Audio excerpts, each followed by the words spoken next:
What's going on, guys? I guess it's technically day two, but it's really day one of GDC. Totally. Honestly, yeah, this is where it This is when it starts. starts. Yeah, absolutely. It starts right here with Sega talking about Sonic the Hedgehog for Episode Two, which would make six, or is it a multiplication thing where it makes eight? Like, Yeah, I'm gonna go with. I just calling it Ep 2 for short, just to keep it like straight. I know I feel like I'm kind of ripping off the Star Wars naming, but whatever, they're fine. whatever. It's fine. You can rip off Star Wars now. We're beyond that. So.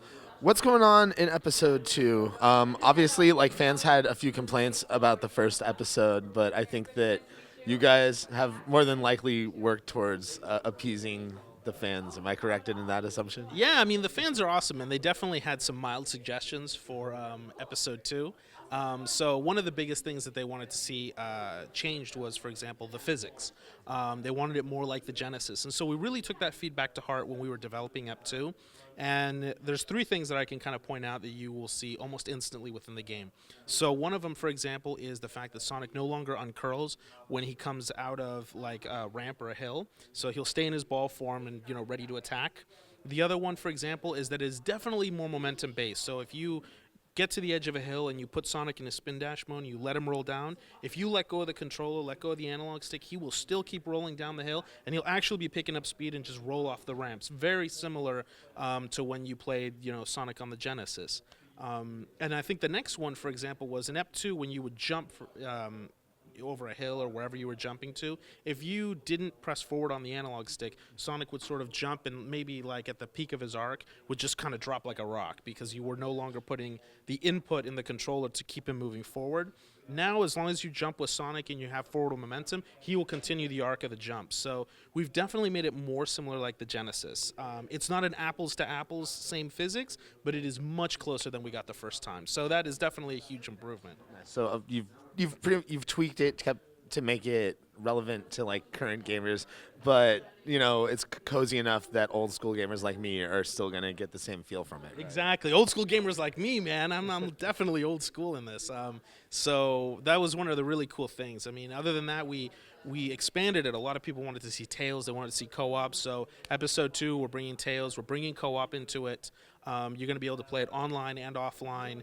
And then, of course, we've got brand new co-op abilities, or we call it collaborative play, really, because Tails kind of like in Episode 2, so like in Sonic 2, he acts as a booster to Sonic, right? He's there to help you, like you had a little brother, and he's going to help you out. So not only can Tails use the propeller on his tails to sort of like pick you up and take you to a ledge, but he can also swim underwater, and he'll be able to do like a giant combo roll that looks like a yin-yang and just really bust through walls and bust through difficult enemies. So in my opinion, it's kind of cool because we've taken that collaborative play to like another level. You've actually given him more ways to interact with Tails because, yeah, like in Sonic 2, it's like unless you have a buddy there to pick up the other controller and grab Sonic and like fly you around, you really couldn't do anything with Tails. Yeah, Tails just wasn't. He was no help to you, and he was definitely no help in those bonus stages.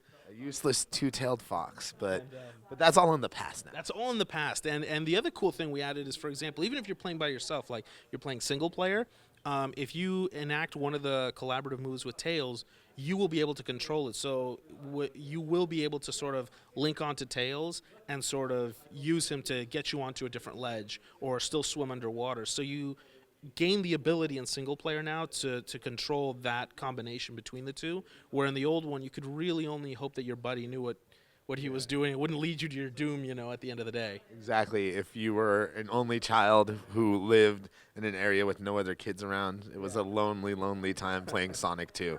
Now, with the miracle of the internet, even lonely children can experience. With other lonely children, yeah.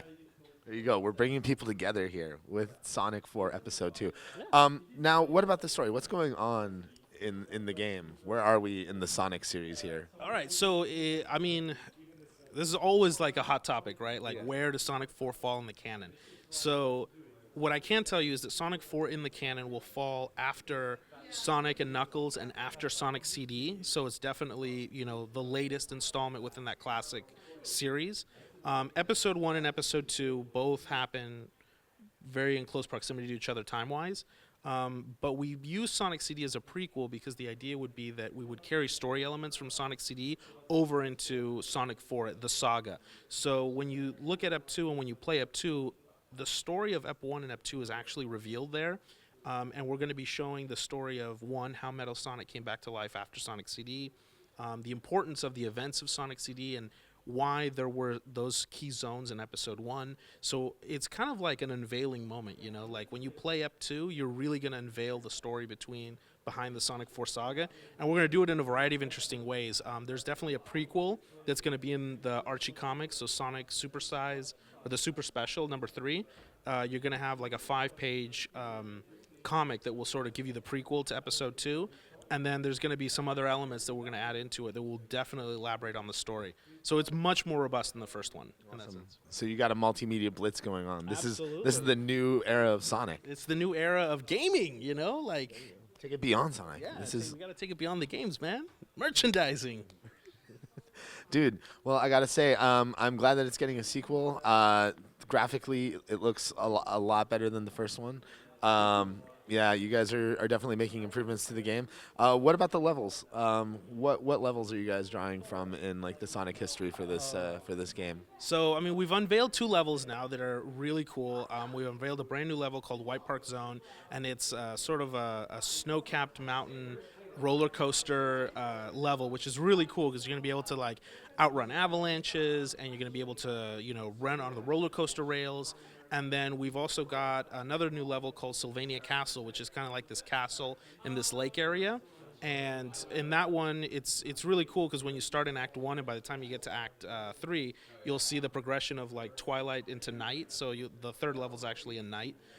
So we've definitely got those 2 brand new zones. We're going to be unveiling the other zones as time goes by, but there's definitely one zone that was brought back from the classic Genesis games, and it totally makes sense in the story. So when you see it, you'll understand why we brought that one back, and it's actually a personal favorite of mine. That's not why we brought it back, but it is just a personal favorite of mine. All right, and no werewolves?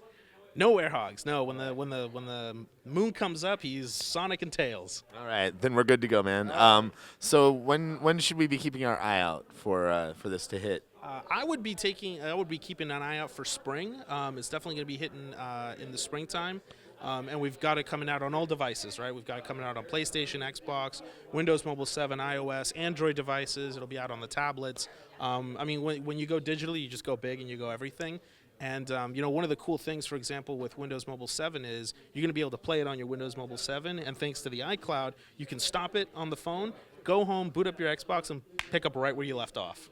Freaking science, man. Right? We live in the future. Yeah, no, totally. It's incredible. Yeah. I'm loving it. Well, thank you so much for talking with us today, and stay tuned for more Sonic news as it comes our way.